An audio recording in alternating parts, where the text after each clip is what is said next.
नमस्कार. श्री ब्रह्मचैतन्य महाराज गोंदवलेकर प्रवचन. आज 17 मार्च. काळजी आपल्याला भगवंतापासून दूर करते. सत्वगुणात भगवंत असतो तेव्हा त्या मार्गाने आपण जावे. भगवंत आपल्यात यायला सर्व कर्मे चांगल्या प्रकारे केली तरी ती भगवंतार्पण बुद्धीने करावी. व्यवहार सोडू नये, प्रयत्नही कसून करावा, परंतु त्याबरोबर मन भगवंताकडे कसे लागेल इकडे लक्ष द्यावे. आपण प्रपंचाची जितकी काळजी घेतो तितकी जरी देवाची घेतली तरी खूप होईल. आपण किती परस्वाधीन आहोत हे आजारी पडलो म्हणजे समजते. तेव्हा आपल्या हातात किती सत्ता आहे हे ओळखून राहावे. काळजी न करता देखील प्रयत्न होणार नाही असे नाही, उलट प्रयत्न दुप्पट करावेत.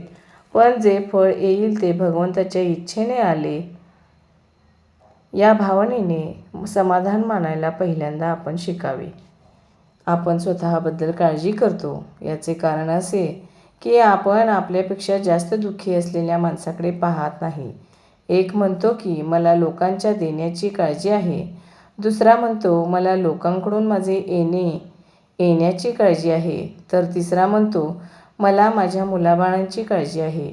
पण काळजीच्या या सर्व घोटाळ्यामध्ये आपली स्वतःची काळजी कुणालाच नाही.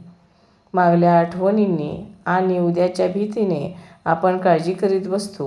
ही काळजी आपल्याला भगवंतापासून दूर करते. उद्याच्या काळजीने आजची भाकरी आपल्याला गोड लागत नाही.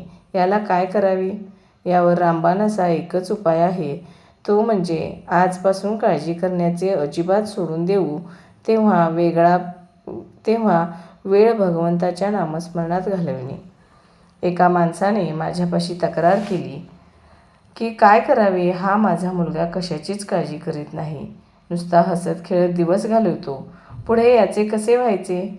मी म्हटले, तुमचे म्हणणे वरवर खरे दिसते, पण वास्तविक पाहता ते खरे नाही.